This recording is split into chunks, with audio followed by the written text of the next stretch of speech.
Okay, here we are at week 6, the very last week of our course, and this week we're going to have a bit of a romp. We're going to start looking at fallacies. Fallacies are bad arguments that look like good arguments and can easily be confused for them. Okay, let's get started. Just a recap on last week as always. If you remember, we looked at what makes a deductive argument sound, and we looked at what makes such an argument valid. So just a quick reminder for you, would the argument be sound in this situation where it's valid but it has false premises? Put your hand up if you think that's sound. So it's a valid argument but false premises. Okay. What about if it's an invalid argument with false premises? No. Okay, what if it's an invalid argument with true premises? And a valid argument with true premises. Okay, good, well done. Yep, it's only sound if it's a valid argument and it has true premises. All its premises must be true and it's valid. Well done. Okay, now here's the tricky one. Okay, the question is, could the argument be valid when it's got false premises and a false conclusion? It could be valid. Well done. Could it be invalid? Well done. Good. Okay, what if it has false premises and a true conclusion? Could it be valid? Put your hand up this time. Could it be valid if it has false premises and a true conclusion? Could it be valid? Okay, those of you without your hands up, is that because you don't know? Right, okay. What about if it's got true premises and a true conclusion? Could it be valid then? Okay. Could it be invalid then? Oh, yes, it could.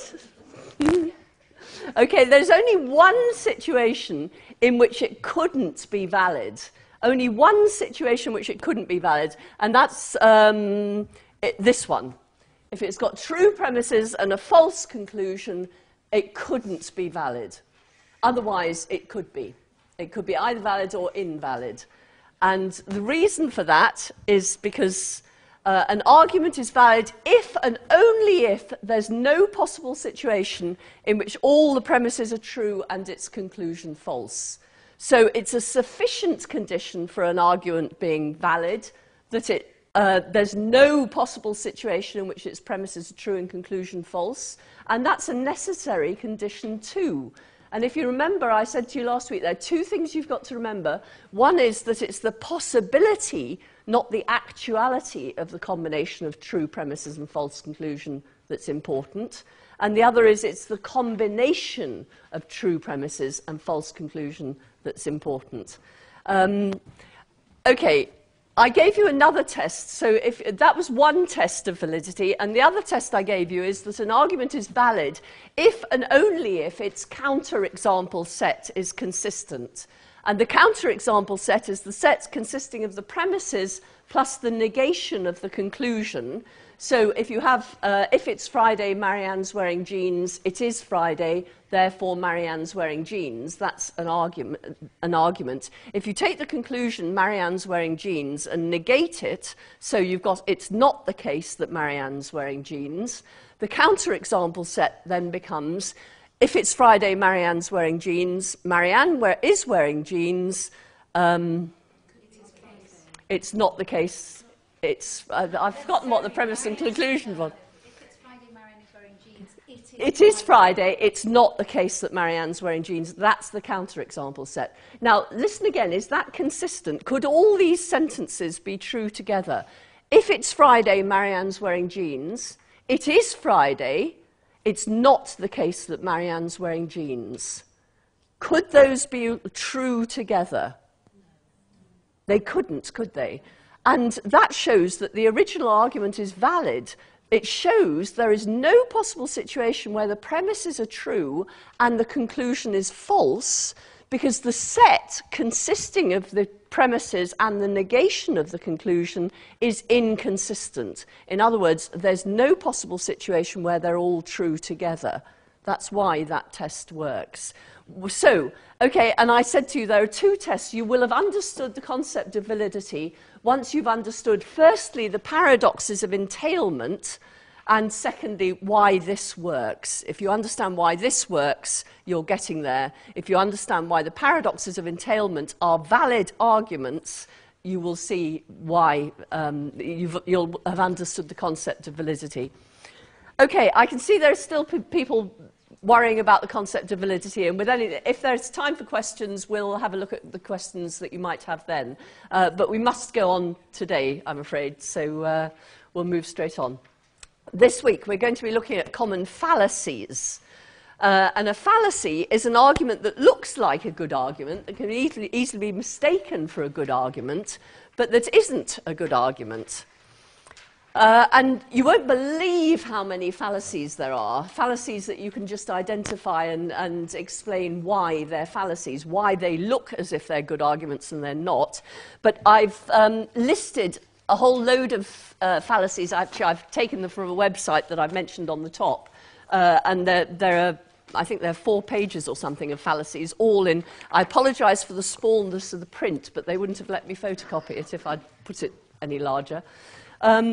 And I'd just like to point out at the top that one fallacy is, now I haven't got my glasses on, so it says something like, please note that the argument from fast talking on page 8, that tells you that if somebody talks fast, you haven't got a chance to work out for yourself whether the premises are true and the conclusion is valid. And I'd just like to point out that I've gone through these ideas in these lectures so quickly in some cases that there's no way you'll have had time to stop and think about them as I've been talking. And so you could say that the whole of these series of lectures has been a giant fallacy of fast talking. I promise you it's not. And that if you go back and consider what I've said, and of course they'll all be on the podcast, so you'll be able to actually go back and listen to what I've said again. You'll be able to listen to all my mistakes as well as the things I've said correctly. I hope we've identified all my mistakes as we've gone through. But that'll give you time to actually think about what I've said and work it out for yourself, because actually nobody can teach anybody else anything. You can learn from what I say. There's nothing I can do to make you understand the concept of validity. You've got to put that effort in for yourself.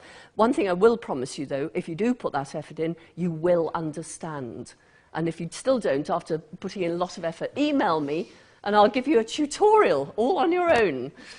Because it really is easy to understand once you've seen it. And it really is just a question of looking at it in a slightly different way, and you'll see it. It's one of those rather irritating things you'll probably remember from maths from school.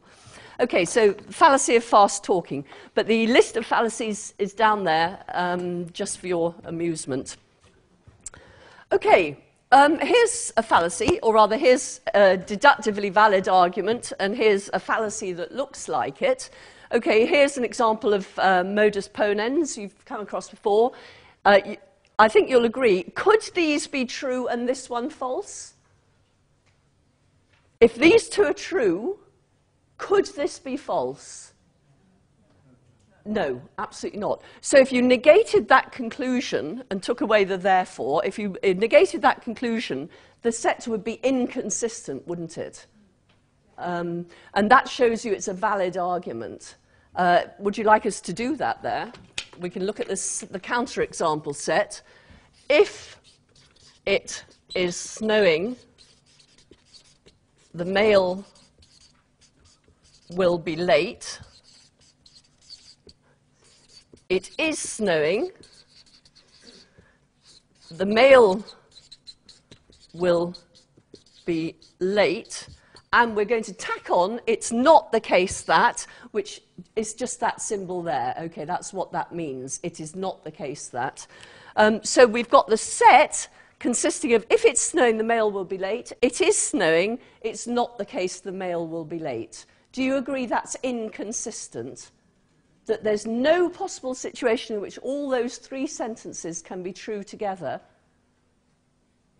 Okay, well, if there's no possible situation in which those 3 sentences can be true together, then the set consisting of the premises plus the, there's no possible situation where the premises are true and the conclusion is false, is there?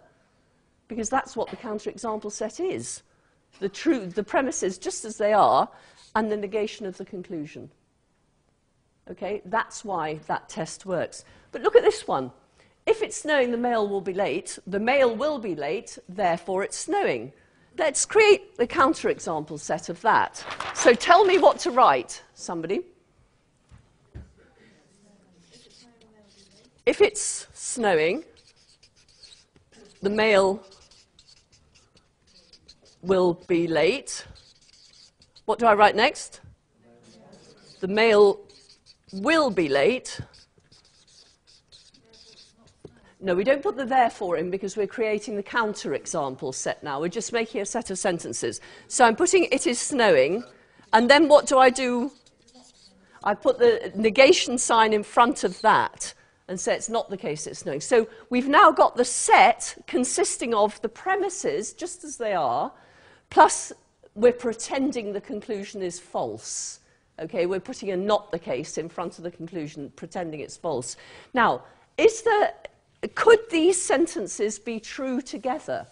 Is there a possible situation in which all these sentences are true, where if it's snowing, the male will be late, the male is late, but it's not snowing?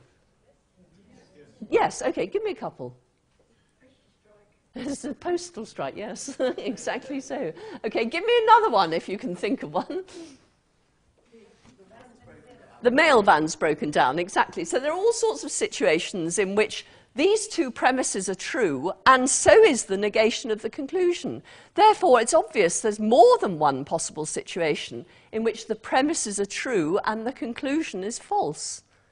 So making a counterexample set enables you to think about situations where the premises are true and the conclusion is false, and that's why it tells you whether the argument's valid or not. So this is a deductively valid argument, and this is a fallacy. This is the fallacy of affirming the consequent. So if you like, you take the consequent of the conditional instead of the antecedent, and you put that as the second premise, and then derive the antecedent instead of the consequent, and it doesn't work, as you can see. Okay, so that's a formal fallacy. We're going to look at fallacies informally. Some of the fallacies that we'll look at are actually formal fallacies, but I'll talk about them informally because it's just as easy for you to understand. Okay, we're going to have a look at three types of fallacy. We're going to look at fallacies of relevance, fallacies of vacuity, and fallacies of clarity. And even then, we're just skimming the surface. Okay, so let's look at fallacies of relevance. The first one is a non sequitur. And you commit a fallacy of non sequitur when you cite in support of a conclusion something that's true but irrelevant. Okay, so you cite in support of a conclusion. So one of your premises is true, so that's fine, but it's irrelevant to the conclusion. Now, you might be a bit worried about this, but let me just give you an example of non sequiturs that will be obviously non sequiturs. Bill lives in a large building, therefore his apartment is large. Okay? Is there any situation in which this premise is true and this conclusion false? Hundreds of them. Yeah. I mean, he may live in a large large building, but his apartment may be no bigger than a broom cupboard, isn't it? So you can see that that isn't a valid argument, and the reason it isn't is because the premise, it doesn't matter how true the premise is, it's completely irrelevant to the conclusion, isn't it? You cannot derive the truth of the conclusion from the truth of that premise. Now, I can imagine that you're thinking, well, what about those paradoxes of entailment then? You know, surely that was a paradigmatic case of irrelevance. If you remember, I had grass is green, therefore 2 plus 2 equals 4. Okay? Now, surely that premise is irrelevant to the conclusion. But let me ask again, is there any possible situation in which that premise is true and that conclusion is false? Is there any possible situation, let me ask again, in which that premise is true and that conclusion false? Why not? You're right, there isn't. But why isn't there? We saw here that this premise can be true and that conclusion false, can't we? That's not a problem. That is a non sequitur, commits the fallacy of irrelevance. But why doesn't this one do that? Oh, I'm sticking my neck out here. I have no idea. That's all right, go on. First, the conclusion isn't dependent on the premise. Well, neither's that one. I mean, that's what's wrong with this one, is that the premise and the conclusion are completely irrelevant to each other, aren't they? So why isn't that a problem with this one? The conclusion has to be true. The conclusion is necessarily true, that's right. So the reason this is a paradox is that the premise is completely irrelevant to the conclusion, but it satisfies the definition of validity, because there can't be any possible situation in which the premise is true and the conclusion false if there isn't any possible situation in which the conclusion's false. How can P and Q be true if Q isn't true? If Q is necessarily false, then how can P and Q be true? The truth of P just becomes irrelevant, doesn't it? The truth of P is just unnecessary to the whole claim. Are you with me? I'm seeing lights sort of going on here, but it's difficult, isn't it? Okay, so this commits the, this is a non sequitur, whereas that's not. That's a case of a paradox of entailment. And the difference between them is that 2 + 2 = 4 is a necessary truth. It cannot be false. So how could the premise be true and the conclusion false? But if it can't be the case that the premise is true and the conclusion false, then it satisfies the definition of validity, whereas this doesn't. Okay, here's another non sequitur. Every year, many people are supported through life by their religious beliefs. Therefore, their religious beliefs must be true. Okay, does that premise give any support at all to that conclusion? No. I mean, perhaps your religious beliefs really do help you live a good life, live a life that's satisfying to you. That doesn't necessarily mean they're true. Because false beliefs, if you believe false beliefs are true, they're going to give you everything that they would give you if they were true, if you see what I mean. Okay, so those are two non sequiturs, and we can see why a non sequitur is an invalid argument, that there's easily a possible situation in which that's true and that's false, therefore it's not valid. Again, the truth of that bears no relation to the truth of that. So again, the two arguments are not valid. Okay, how do arguments like this work? I mean, one of the things we've got to argue, we're forever falling for fallacies. I mean, we argue incorrectly. We either make fallacies, we argue fallaciously ourselves, or we fall for the fallacies that other people offer us. Have I talked to you about the principle of charity? The principle of charity tells you that your interlocutor's silliness is less likely than your bad interpretation. Okay, what does that mean? Okay, what's your name? I was thinking of the lady in front with the nice necklace. You've probably got a nice necklace too. Okay, Margaret. Margaret and I are arguing. Margaret says something that I think is blindingly obviously stupid. Okay, now I've got two possibilities. I can think, Margaret's just said something blindingly obviously stupid. I'm not going to talk to her anymore. You know, she's obviously not worth talking to. Because she said not P, whereas surely P is obvious. Now, what the principle of charity tells me to do in that case is to say, well, that's interesting. Margaret says not P. I think not P is definitely false. Therefore, I must have misunderstood Margaret, because her silliness is far less likely than my misunderstanding her argument. Are you with me? Okay. So instead of saying to Margaret, you must be joking, how stupid can you get, or anything like that, or just saying to myself, oh, right, okay, thanks, Margaret, nice to see you, etc., and walking off, I say to Margaret, that's interesting, you think not P, I think P. Why do you think not P? And you give me your reasons, and I give you my reasons for thinking of P, and we have a proper argument, and we discover, actually, that P and not P are not, in this case, inconsistent, that we've both got a slight misunderstanding. Let me give you an example. I don't know why I use this example, but I always do, so I'm going to do it again. 2 rats in a cage.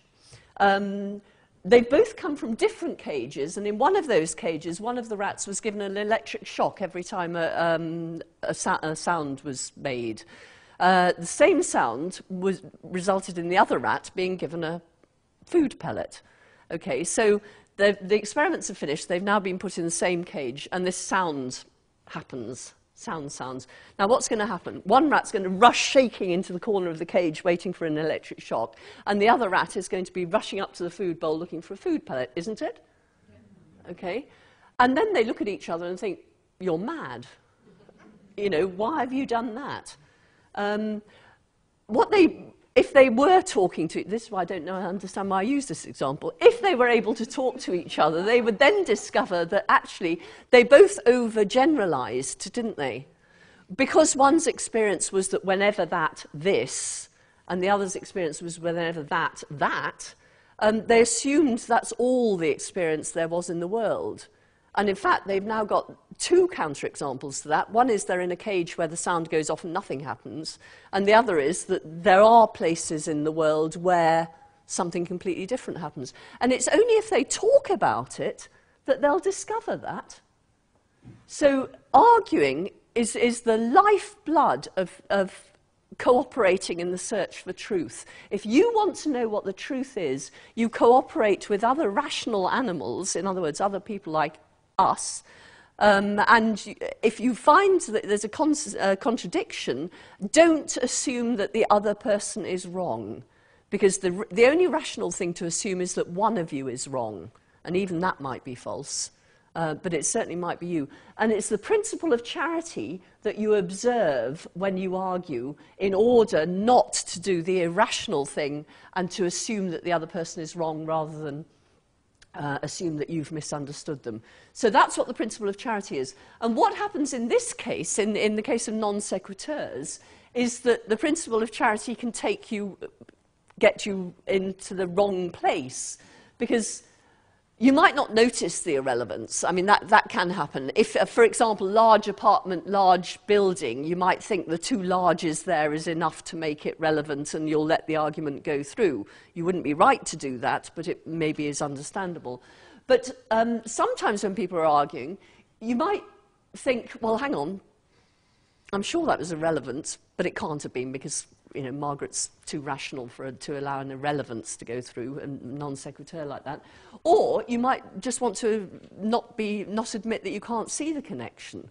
So the thing to do is to be aware that there should be, just in any conversation, the implication is that there's a connection between premises and conclusion, like the sea is salt, Melbourne's in Australia. When I gave you the context, you could see the connection.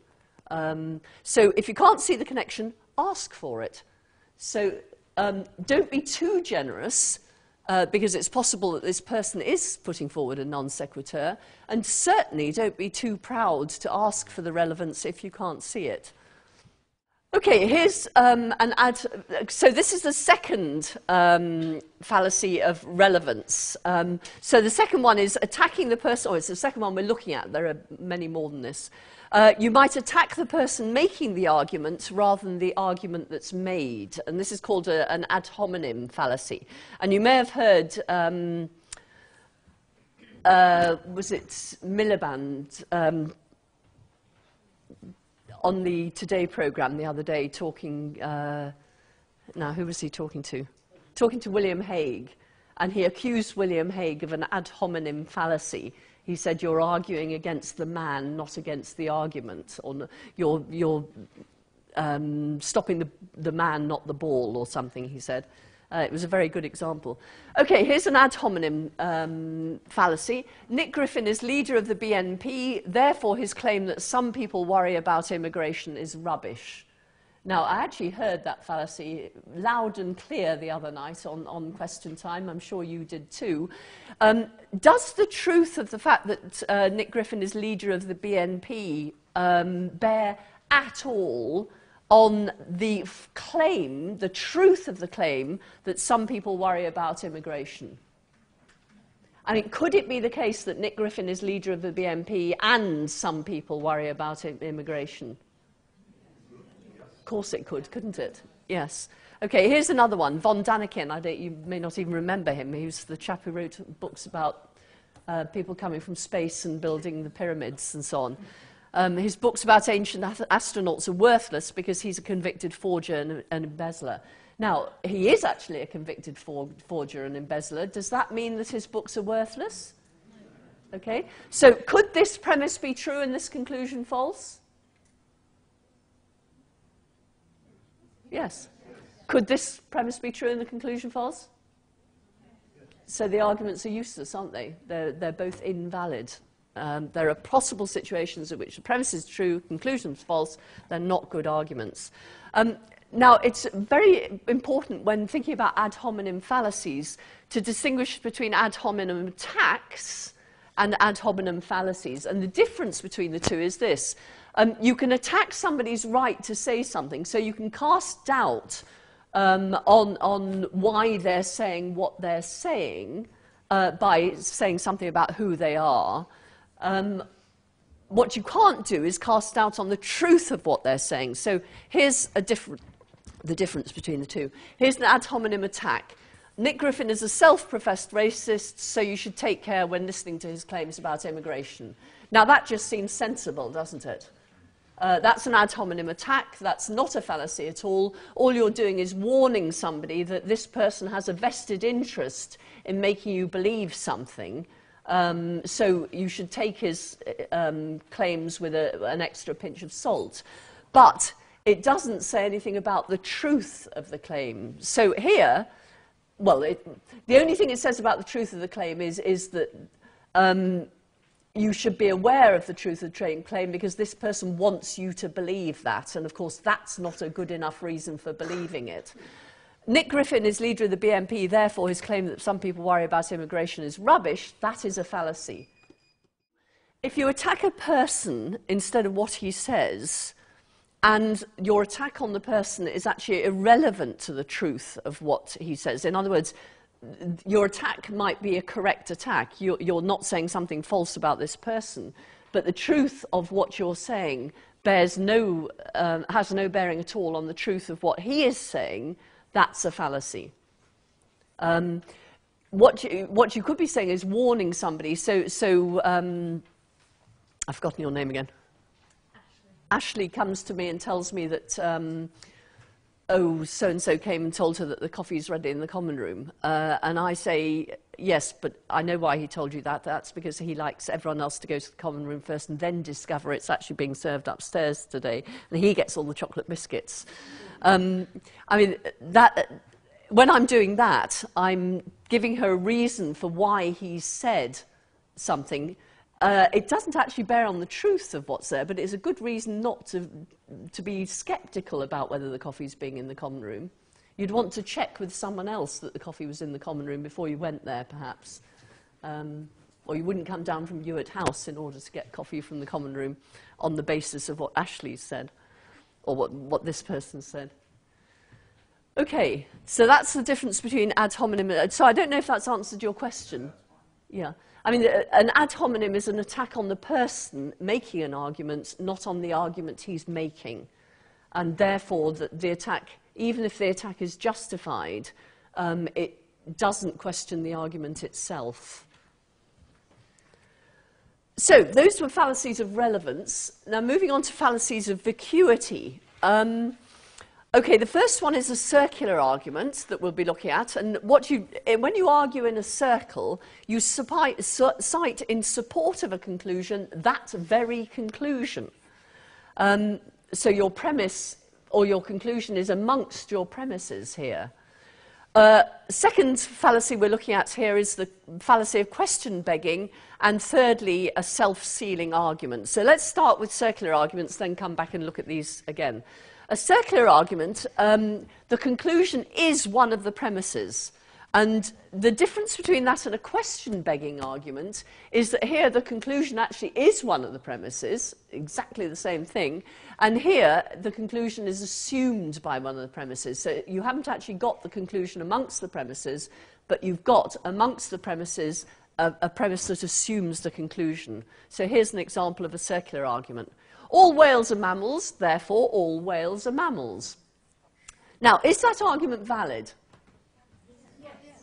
Well done. You're absolutely right, it is valid. All circular arguments are valid. How could there be a possible situation in which that's true and that's false if they're the same thing? If that's true, that's got to be true, hasn't it? So there's no possible situation in which that's true and that's false. Therefore, that argument is valid. So circular arguments are always valid, and what that tells you is that there's got to be more to a good argument than validity. And what's more, true premises, because that is actually a true premise as well. So that's a sound argument, but it's not very good, is it? It wouldn't convince anybody of anything.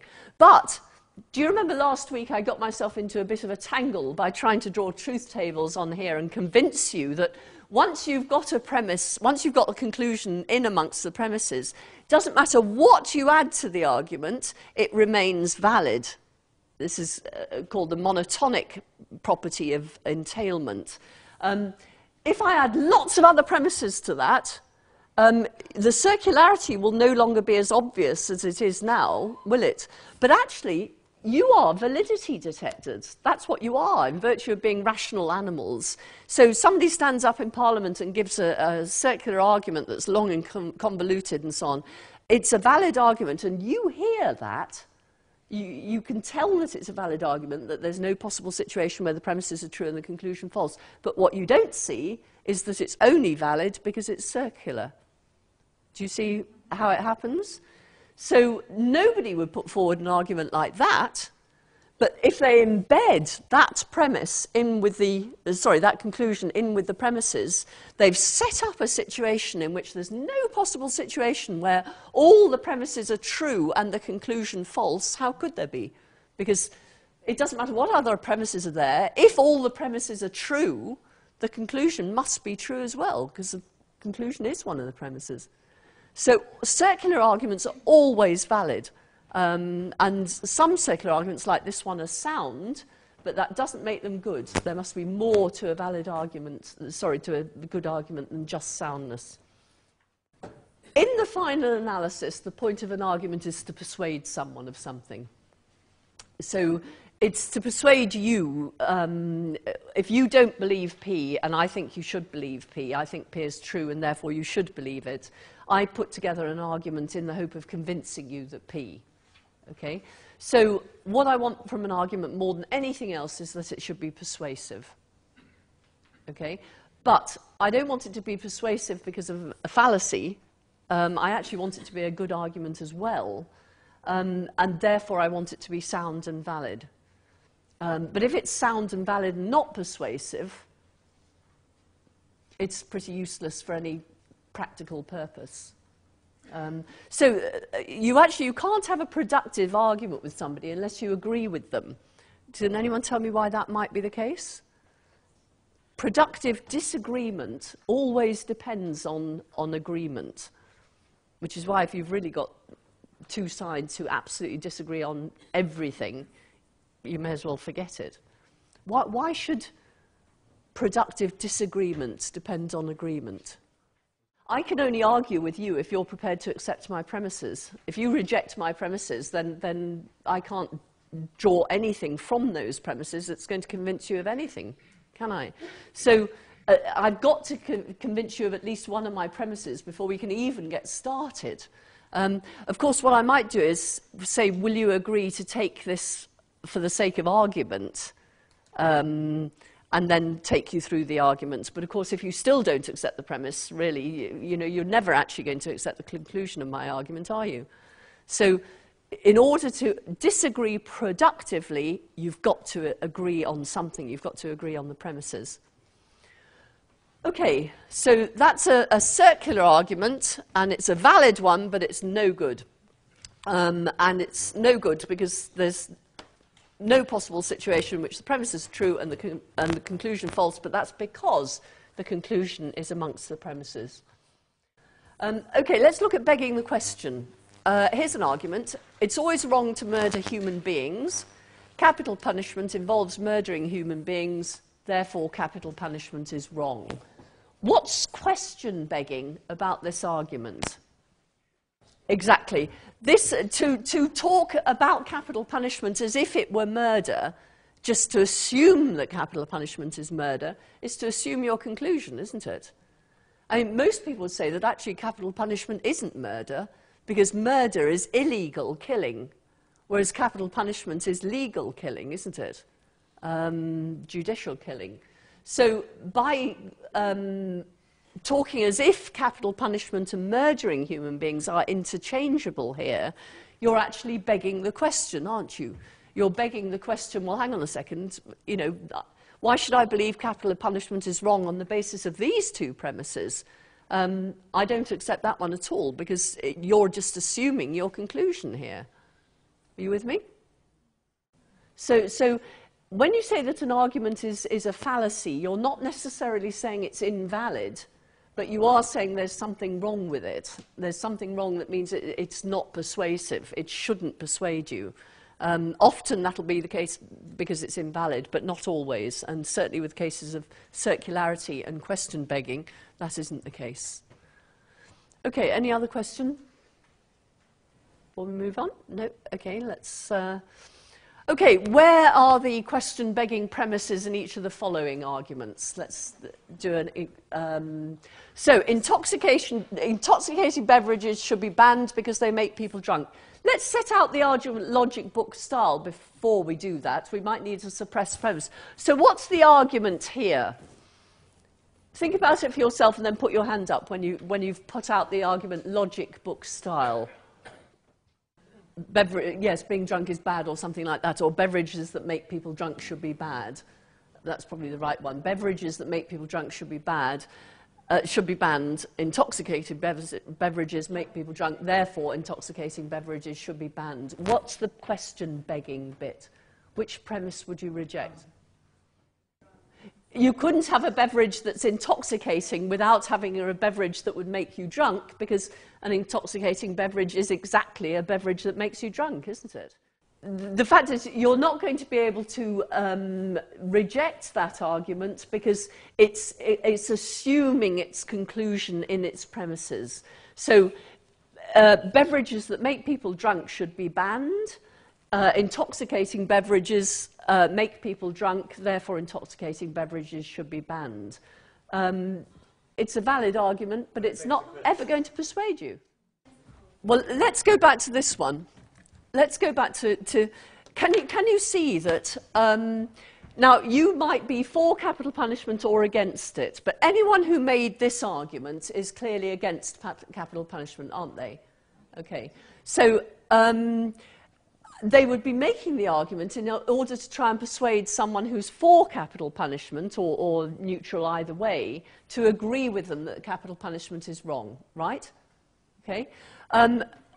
And the problem with the argument they offer is that it's not going to convince anyone who isn't already convinced of the argument, is it? Because I might say I'm against capital punishment. I'm for capital punishment. I might accept that premise. There's our starting point of agreement. But as soon as we get to that one, I'm going to say, what? Hang on, no. Why should I accept that? You're assuming that capital punishment is wrong in making that premise. You know, if you change that premise to capital punishment involves killing human beings, that's fine. But then your argument isn't valid. The only way you can make your argument valid is by putting murdering in, and then it's valid because it begs the question. Okay? And therefore it's not persuasive. So in exactly the same way, if somebody was making this argument, say I didn't believe whales were mammals, okay, I thought whales were fish. Whales are obviously fish, aren't they? I mean, we've discussed this before. Anyway, they tell me whales are mammals. Okay, so I don't believe whales are mammals. And you're trying to convince me. If you offer me this argument and say, well, here's a good argument for whales being mammals, I'm going to say, no. No, that's not a good argument at all. Why should I agree with you on that premise? In that premise, you're just assuming your answer, your conclusion. So you've got a valid argument, but it's hopelessly unpersuasive. Therefore, it's not a good argument. And this one is only slightly different in that instead of the premise actually being the same as the conclusion, the premise assumes the conclusion. So if you're arguing, using this argument against me, it's not going to persuade me of anything, is it? And that's what's wrong with it, not that it's not valid. So we're looking at fallacies of vacuity, okay? We've looked at fallacies of relevance. We're now looking at fallacies of vacuity. And we've looked firstly at circular arguments, where the conclusion is one of the premises. Why? Tell me again why that would convince anyone if you've made an argument where the conclusion is amongst the premises. Because it's valid, and because the fact that the conclusion is amongst the premises may be hidden among all sorts of other premises, so you just don't notice that the conclusion is there. Okay, then we looked at question banking arguments, and we tied ourselves in knots, or I tied myself in a knot. But the idea here is that instead of the conclusion being amongst the premises itself, there is amongst the premises a premise that assumes the conclusion. That's the difference between those two. And finally, we're going to look at arguments that are self-sealing. Okay, a self-sealing argument. 2 weeks from today at 2:45, you're going to be doing exactly what you are doing. Well, it will be a true statement, won't it? I mean, that couldn't be false, could it? But it's not a persuasive argument. Why not? It's completely vacuous. It says absolutely nothing, does it? It doesn't give you any prediction. It doesn't limit the possibilities at all. It just tells you you're going to be doing whatever you're going to be doing, which has to be true. Not persuasive.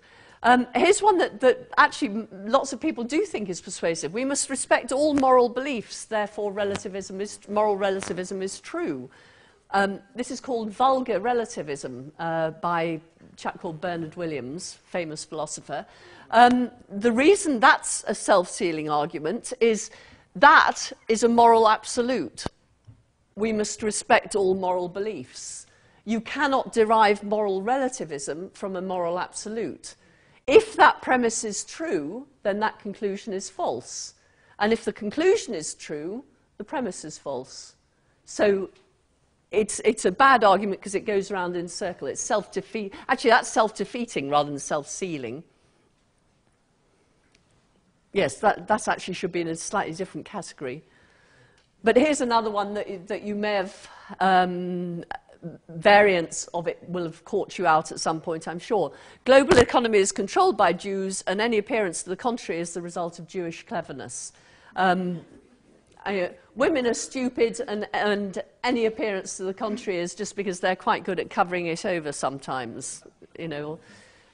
So again, a self-sealing argument, because you know that you can't be refuted, because whatever happens, you've got some reason for why what you're saying is true. So some self-sealing arguments move back and forth from interesting but false claims. For example, you might say all human beings are selfish, and you won't say, well, hang on, that's not true. Lots of people are altruistic. They do things for other people. And then you say, oh, yes, but they're still doing it because they want to. I mean, Mother Teresa, I mean, she wouldn't have helped all those people unless she wanted to. And you say, well, no, she did it out of duty. And so you say, well, yes, but she wanted to do her duty, didn't she? I mean, she still wanted to do what she did. So the only thing she did was what she wanted to do. So she's as selfish as everyone else. And you know, what's happening here? Well, what's happening is that someone's moving from an interesting but false claim to a true but vacuous claim. And what they'll do is they'll move backwards and forwards between the two until you've got yourself thoroughly tied in a knot. And what you need to do is separate out the two claims that are being made and show why one of them is meaningless, even if true.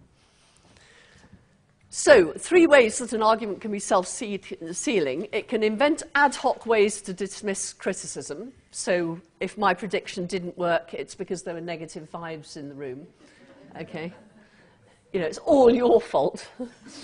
It can attack its critics as unable to see the benefits of the position. So, you know, the only reason you don't see that the world's been taken over by Jews or women or blacks or whatever is because you've been taken in by them. Or another one there is, you know, you're in denial, therefore you don't understand what I'm saying about your appalling desires and what have you. It can also redefine key words. So it's selfish to always be doing just what you want to do. Well, it depends how you interpret just what you want to do there. If you interpret, so even Mother Teresa was doing just what she wanted to do, then you might need to have another look at what you mean by selfish. Okay, finally, we're going to look at fallacies of clarity, and I want to use some time for questions. Sorry, you've got a question. Those last three, how do you argue against those arguments? Well, on this one, as soon as you have the feeling that you're being moved from between two different propositions, one of which is false and interesting, and the other is ask for time out if you can, because that's the only way you're going to do it. And of course, this is what you won't get.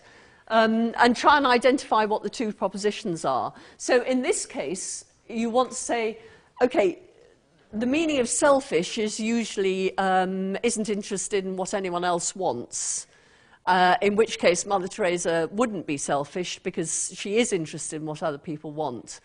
Then you say, but then your other claim is that somebody's selfish only if they, it's sufficient for being selfish that somebody acts on what they themselves want. And actually, that's not usually the definition of selfish. So identify the weasel word and get out the two definitions and then show that somebody's flipping between one and the other is the way to do that. Okay, fallacies of the heap. If you have only one penny, you're not rich. If you're not rich and I give you a penny, then you still won't be rich. It doesn't matter how many pennies I give you, then you won't be rich. Okay, is that a good argument? No, why not? I mean, is that false? No? Okay, is that false?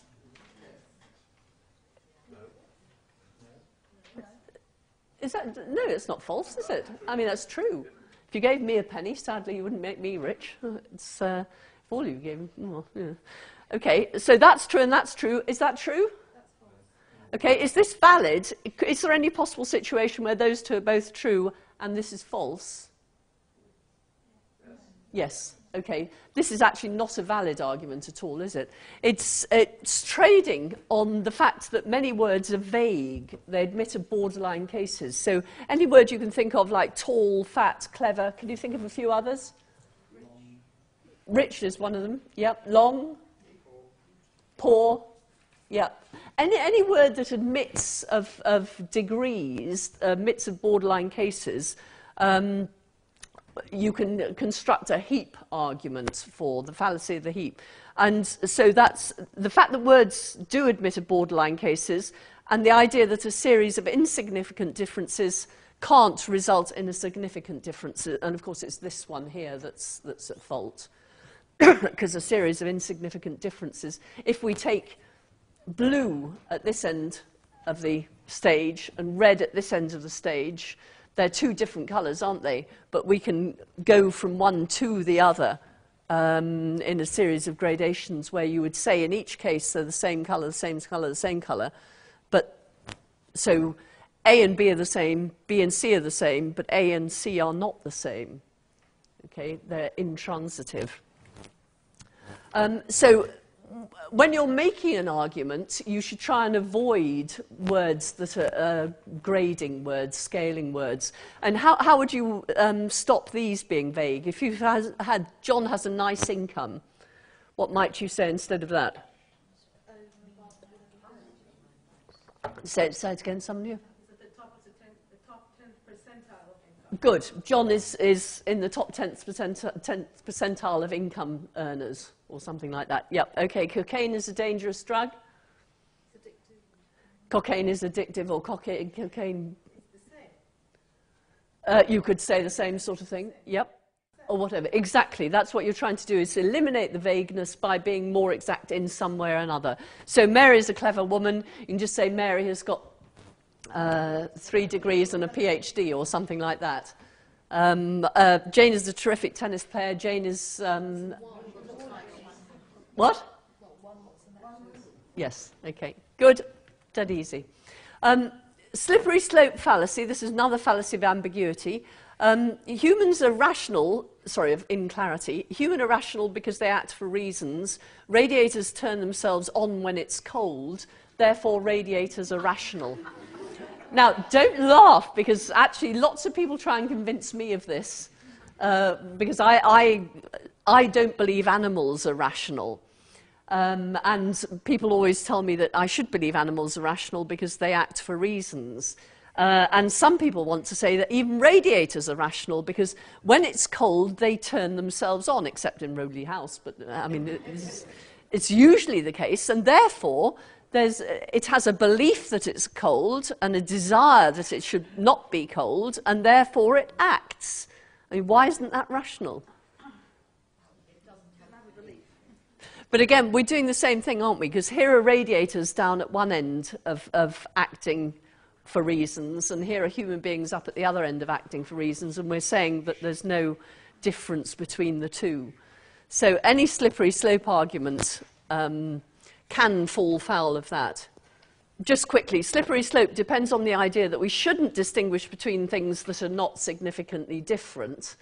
And the belief that if A isn't significantly different from B, and B is not significantly different from C, then A isn't significantly different from C. And again, that's true only if you've got something that's transitive, and there are many, many things that are not transitive. Of course, sometimes, I mean, one way of avoiding a slippery slope is actually to define something. We have to use slippery slopes sometimes, don't we? When we think about... you know, well, why should we have the age of being allowed to marry at 16 without your parents' permission or whatever it is, or the age of being able to drink whatever it is? Actually, I have no idea what it is. 18, is it? Right. What happens between the last day that you're 17 and the first day that you're 18 that makes it possible for you to drink on one day and not drink on the other legally? I mean, this is just daft, isn't it? Well, it is daft, of course. But here you have to make a cut-off point at some point. And what the slippery slope is, it can say, well, OK, there isn't an obvious difference, but we have to make one somewhere, or that we can just make one by regulation or whatever. But slippery slopes trade on this particular problem. Here's another one. Mary had a little lamb. He followed her to school. Mary had a little lamb. Then she had a little broccoli. We can see that that's an equivocation. It's not actually clear what it's an equivocation on, is it? Is it lamb or is it had? Or little, well, and little actually, isn't it? Because had means possessed, whereas in the first one, in the second one it means ate, doesn't it? Little lamb in the first one is a bit different from little lamb in the second one, and so on. Here's an equivocation, yep. Okay, a feather is light. What is light cannot be dark, therefore a feather can't be dark. What's the equivocation there? The word light. In the first case, it means light as a feather, weight-wise, and the second case, we're talking about light as opposed to dark. So that's the fallacy of equivocation. There are three types of ambiguity. Lexical. So what's wrong with that one, I thought it was rum, is that rum is itself ambiguous. That's a word that can mean different things. In the second one, Bert was a fat stock breeder. What's the ambiguity there? Give me the two understandings of that term. Right, either Bert was fat or the stock was fat, that's right. So it's the scope of fat... so Bert was fat and Bert was a stock breeder, or is it the fat goes with stock breeder, so Bert was a fat stock breeder? Okay, those are the two. And then finally, cross-reference. My wife's cousin is engaged to her former husband. What's the ambiguity there? So either my wife's cousin is engaged to my wife's former husband, or my wife's cousin is engaged to the cousin the wife's cousin had before, now that she's marrying for the second time to the same person. Okay, explain the ambiguities in this sentence, these sentences. No one likes Oxford and Cambridge students. Good, okay. Nobody likes students who've been to Oxford and Cambridge, or nobody likes Oxford students and nobody likes Cambridge students. No one likes Oxford, the city. Yes, no one likes Oxford and no one likes Cambridge students. Yes, that would be another one. Okay, every nice girl loves a sailor. Actually, if you were able to formalise things, you would find it very easy to do this, because this could mean there is a sailor such that every nice girl loves him, or every nice girl is such that there is a sailor whom she loves. You with me? So every girl is such, sorry, there is a sailor such that every girl loves him, or every nice girl loves some sailor. Okay, so in the second case, there are lots of different sailors. In the first case, there's just one sailor who's loved by all the girls. So that's a structural ambiguity. Our shoes are guaranteed to give you a fit. Yeah. I can see you've got that one. Okay, irritating children should be banned. That's right. What are we banning? Children who are irritating, or the irritating of children? Okay, what about the last one? Can anyone tell me what the ambiguity is here? This is more difficult. You'll kick yourselves, but you'll also think that I've cheated you. Why do swallows fly south for winter? Why do swallows fly south for winter? Why do swallows fly south for winter? Why do swallows fly south for winter? Is that ambiguous? Okay. And all it was is the intonation there. I managed to give it lots of different meanings. So you shouldn't think that actually the ambiguity might just be in the lexicon, in the structure, and in the cross-references. Sometimes you can put it in just by the tone, the emphasis you give on the words that you use. Right, okay, that's it for the lectures. Thank you, thank you. Well, thank you too.